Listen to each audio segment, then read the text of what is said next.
Three, two, one.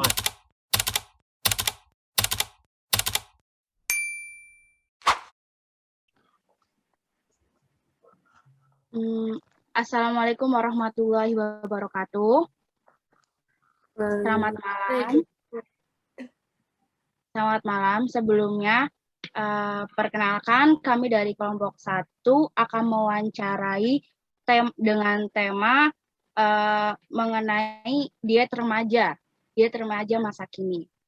Sebelumnya, kita akan memperkenalkan diri kita masing-masing. Yang pertama, saya Heri Nur Cahyanti sebagai moderatornya di sini. Yang kedua ada Abelia Jessica, ada Maharani, Kanza Caca, Anggrey, dan Siva Hilda. Dan tamu spesial kita hari ini adalah Kak Hana Claudia. Beliau akan menjadi narasumber kita pada malam hari ini dengan tema dengan tema diet remaja pada masa ini. Oke, ini gimana guys? Kita mau langsung bacakan pertanyaannya? Boleh. Oke, langsung aja. Pertanyaan pertama akan disampaikan oleh Saudari Maharani Sajidah. Silakan Saudari Maharani. Oke, makasih. Aku mau nanya nih Kak, menurut Kakak, apakah air putih itu berpengaruh dalam menurunkan berat badan? Oke, aku jawab ya. Jadi kan air putih itu kan cairan. Sebenarnya kalau menurunkan berat badan itu lebih kayak misalnya kalau ada kan yang bilang kan kalau misalnya kita mau diet sebelum makan kita minum air putih dulu, ya kan? Itu sebenarnya biar kita menahan laparnya nggak terlalu lapar. Jadi misalnya udah keisi dulu, baru jadi kan makanan yang masuk sedikit. Tapi kalau dibilang air putih menaikkan berat badan nggak ya? Soalnya kan air putih itu nggak ada kalorinya. Tapi kalau buat menurunkan sebenarnya sih nggak juga sih. Kalau yang menurunkan berat badan itu kan tergantung dari pola makan kita sehari-hari. Jadi dia cuma mikir kenyang sesaat aja gitu. Jadi kalau misalnya contohnya kalau kita kadang-kadang kan suka lapar mata tuh ya kan belum tentu lapar. Nah kalau kita minum air putih kan berasa kenyang gitu. Jadi kalau buat menurunkan berat badan sih enggak sih kalau misalnya pola makannya masih sama. Oke, pertanyaan kedua dari saya sendiri, Heri Nur Cahyanti. Oke, Kak. Sebelumnya saya Cahyanti ya, Kak. Oke, Kak, pertanyaannya, gimana sih, Kak, bagaimana bagaimana cara kita meninggalkan makanan yang berlemak yang kita sukai? Apakah kita harus meninggalkannya atau ada solusi yang lain, Kak? Menurut Kakak gimana? Kan kita suka makanan yang berlemak nih, Kak. Gimana sih cara ngatasinya gitu?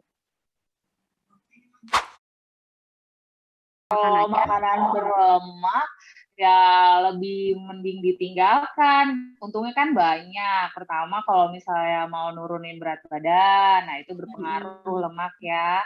Terus habis itu lemak juga berpengaruh kalau misalnya kita sering makan yang berlemak, yang goreng-gorengan, ya kan nggak harus dari gorengan ya, lemak itu ada banyak. Contohnya dari makanan kemasan, makanan kaleng-kalengan, itu kan berlemak juga ya, lemaknya tinggi.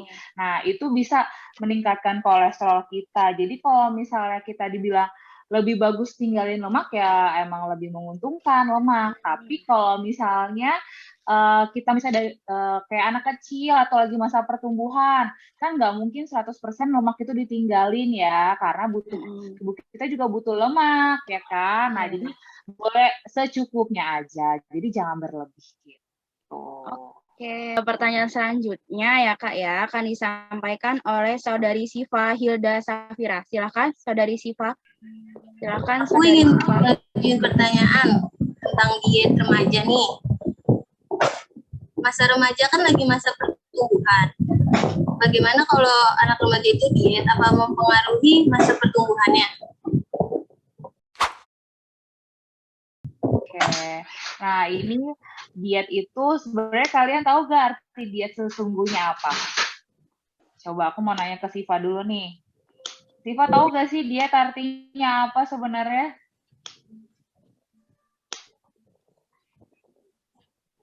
Ayo. Nanti di gizi banyak loh. Diet rendah lemak, diet tinggi kalori, gitu. Jadi tahu nggak arti diet sesungguhnya apa? Gak usah takut, jawab aja. Nggak tahu sih. Kalau menurut Siva aja deh, menurut Siva diet itu apa sih? Lebih identik. Kesehatan tubuh sama bisa mengatur pola makan dengan sehat. Iya. Oke, benar ya. Jadi kalau diet itu sebenarnya lebih ke pengaturan pola makan. Jadi diet itu sebenarnya ada banyak. Nah, tergantung nih diet yang dimaksud Siva di sini. Kalau misalnya untuk menurunkan berat badan, ya butuh diet. Karena kenapa? Kalau misalnya dia udah terlalu besar, obesitas, kalau kelamaan, nggak diatur pola makannya dari sekarang, ya otomatis lebih susah lagi nurunin berat badannya. Misalnya kan dia berat badan, pasti dia mau nurunin berat badan karena dia obesitas, ya kan? Nah, itu kalau misalnya butuh diet, iya butuh. Soalnya kalau misalnya nggak didietin mulai sekarang, justru nanti dia menimbulkan banyak penyakit gitu. Kalau buat berat badan ya, tapi apa sih diet yang bagus buat remaja? Kalau misalnya kan remaja kan butuh pertumbuhan. Nah, dietnya apa? Biasanya tinggi protein, tapi yang dikurangin goreng-gorengan, lemak-lemaknya gitu. Karena protein itu buat untuk pertumbuhan juga. Oke, pertanyaan selanjutnya akan ditanyakan oleh saudara Kanza Dara Afifah. Silakan saudara Kanza Dara Afifah untuk. Oke. Aku mau nanya Kak, dalam dalam menjalankan proses diet ini itu kita sebagai remaja wanita itu, apakah siklus menstruasinya itu terganggu atau tidak? Biasanya kalau orang diet sih udah pasti siklus mensnya terganggu. Soalnya kan istilahnya sistem yang ada di dalam tubuhnya juga pasti berbeda gitu. Jadi biasanya orang diet yang pasti siklus mensnya terganggu. Biasanya lebih lama.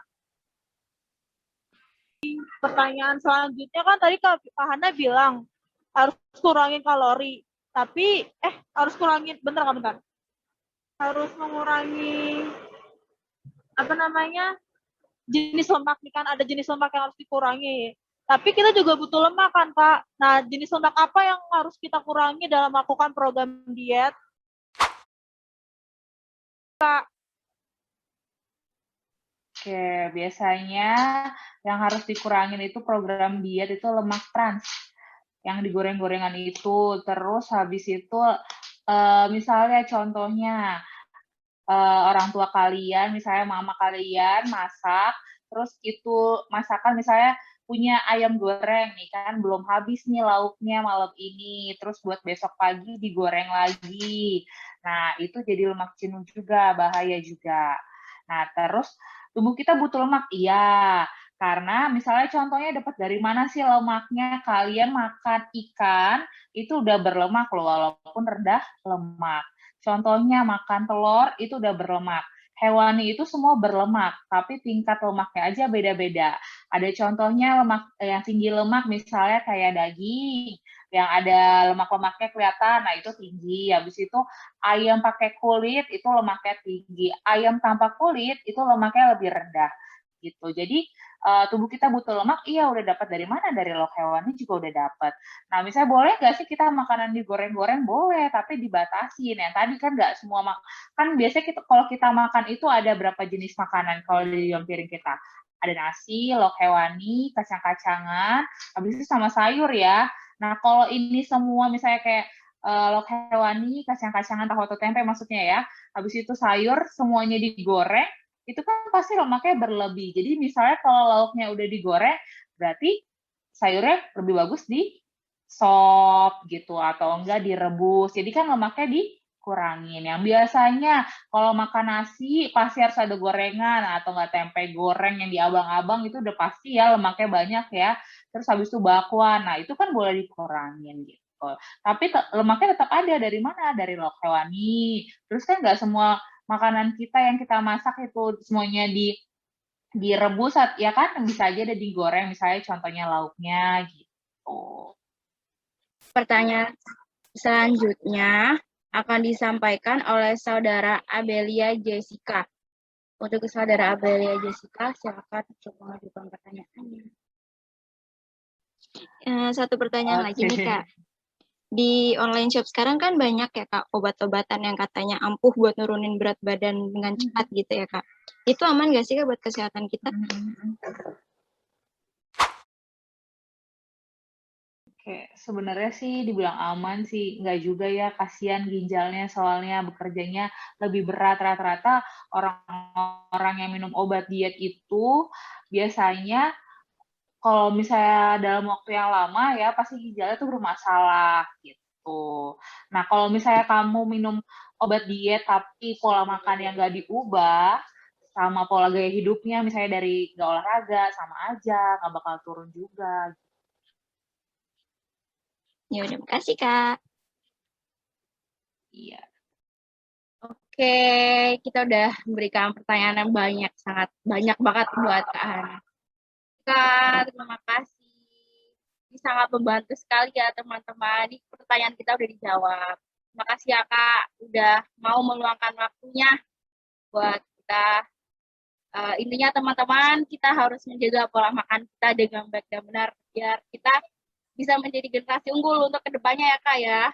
Indonesia harus menjadi kan anak-anak remaja ini menjadi anak generasi unggul dengan salah satunya yang melalui pola makan kita yang harus dijaga.